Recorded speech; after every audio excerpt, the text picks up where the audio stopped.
Il-kap nazzjonalista Bernard Grech kellu jbaxxi rasu għal Adrian Delija u jħallih joħroġ fuq is-seba' distret wara li l-ex kap kellu appoġġ notevoli fl-eżekuttiv tal-Partit Nazzjonalista.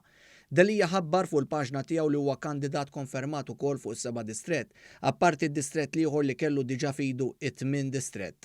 F'intervista mal-ġurnalista One News fuq il-Fosos waqt l-attivitajiet tal-indipendenza, Bernard Grech stess ikkonferma li ma rridx li Delija joħroġ fuq id-distret li ried l-ex kap, jiġifieri s-seba' wieħed. Madankollu Grech innota li Delija kellu ċertu appoġġ fl-eżekuttiv u kien kostret tiċedi biex tgħaddi ta' Adrian Delija.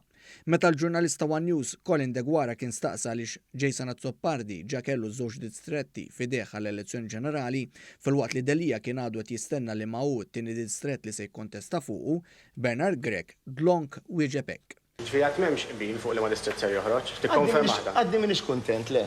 Nifmu li fil-laqa tal-eżekuttiv tal-ħamis filgħaxija l-approvat kandidati oħra fuq distretti, Delija reġa' għamel show of force ta' jruq li laħħaq rabba fil-Partit Nazzjonalista meta kien imexxih. Show of force oħra li kien għamel kienet lejlet l-indipendenza meta n-nies tiegħu marru lebsin bil-flokkijiet tiegħu u għadu lura saħansitra jibbujjaw waqt id-diskors tal-kap Bernard Grech. Dan tal-aħħar ukoll ma kienx kuntent bil-mossa ta' Delija u kien sejħilha inaċċettabbli. Intant faktar intriċċi dwar id-distretti tal-kandidati nazzjonalisti, il-forzi tal-establishment fil-Partit Nazzjonalista li jiddettaw dak li għandu jagħmel il-kap Bernard Grech pattowa lill-kandidat nazzjonalista Alex Borg li f'nofsa wissu kritika lil tal-Civil Society Network li jkunu fl-attivitajiet tal-Aqda Repubblika. Fuq 13 il-distrett il-Partit Nazzjonalista ħareġ lil Claudette Buttigieg minn tal-fazzjoni ta' Simon Busuttil. Dan f'attentat li taqta' saqajn Alex Borg li bl-eruq tiegħu man-nies ta' Giovanna De Bono qed isir teddida anke għal kontroll li kellu Chris Said fuq Għawdex.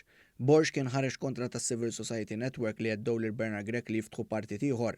Il-kandidat Awċi Alex Borg kien qal lil tar-Repubblika u tas Civil Society Network huma relevanti fil-ħidma tiegħu. Għal dan id-diskors ħareġ ħud deputat nazzjonalista Carola Collina u għajjar lil Borg bħala faxxist.